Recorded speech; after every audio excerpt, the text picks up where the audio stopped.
வணக்க மகளே! இன்னைக்கு நம்ம என்ன வீடியோ பார்க்க போறோம்னா, பாம்பன் பாலத்திலேருந்து பார்க்கக்குள்ள ஒரு வெள்ளத்தில மீன் கழிச்சிட்டு இருந்தாங்க. அதாவது தொழிலுக்கு போயிட்டு மீன தனித்தனியா பிரிச்சு எடுத்துட்டு இருந்தாங்க.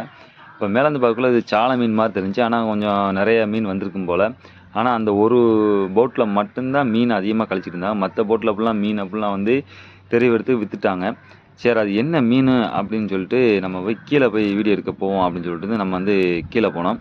வாங்க கீழ போய் அந்த என்ன மீன் பார்ப்போம். என்னென்ன மீன் வந்திருக்குன்னு. அப்படியே நான் கீழ இறங்கி வந்துட்டேன். கீழ இறங்கி வந்துட்டு பார்க்கக்குள்ள கிட்டத்தட்ட ஒரு 3 வகையான மீன் அவங்களுக்கு வந்திருக்கு. அது என்னென்ன மீன் பார்ப்போம். பாருங்க எவ்வளோ மீன்னு. அது கிட்டத்தட்ட ஒரு 4 பேர் பிரிக்கிறாங்க. ஒவ்வொரு வகையான மீன். சால மீன் தனியாவும், வெங்கனா மீன் தனியாவும் அப்படி ஒவ்வொரு மீனா தனித்தனியா பிரிக்கிறாங்க. இது எப்படின்னா, உங்க காலையிலேயே வித்துருவாங்க. வித்துட்டு மிச்சம் இருக்க மீன ஃபுல்லா அவங்க கருவாட்டுக்கு குடுத்துருவாங்க. அப்படிதான் இவங்களோட தொழில் நடக்கும். கொஞ்சம் ஏன்னா மீன் அதிகமா வந்துட்டா ஒரே நேரத்தில அவ்வளோ மீனையும் அவங்களால விக்க முடியாது. அப்ப அந்த காலையில ஒரு 6லேருந்து ஒரு 8 மணி வரை அவங்க எவ்வளோ மீன் வலையிலேருந்து எடுக்கிறாங்களோ, அவ்வளோ மீனும் ஃபுல்லா வியாபாரிகள்ட்ட குடுத்துருவாங்க. அதுக்கடுத்து வியாபாரிகள் ஃபுல்லா போயிருவாங்க. அதுக்கடுத்து கருவாடு வியாபாரிக்கு குடுத்துருவாங்க. இங்க பாருங்க சால மீனு.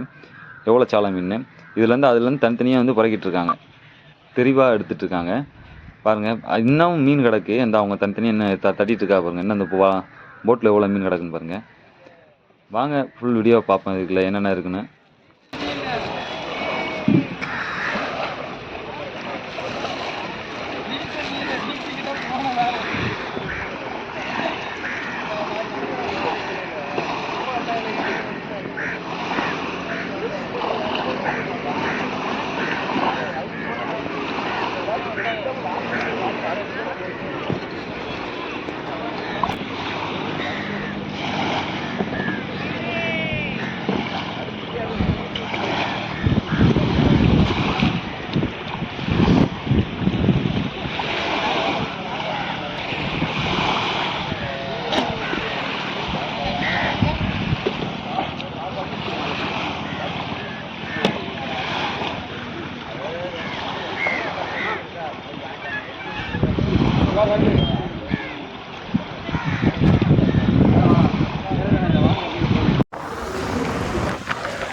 அரை கிலோ இருக்கு.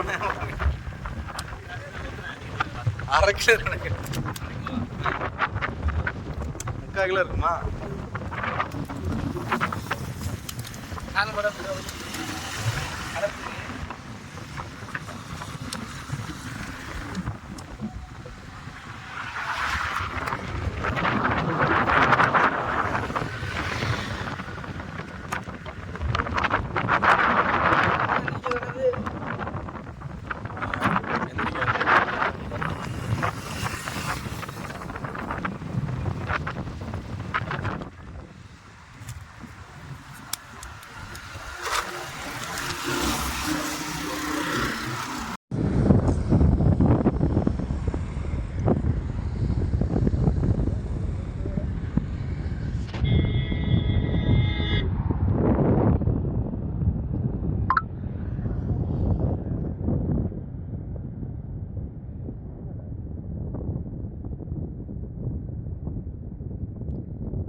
வாயில வச்சு தான் ஓடி இருக்கு. வாயில வச்சோடி ஓடி இருக்காது.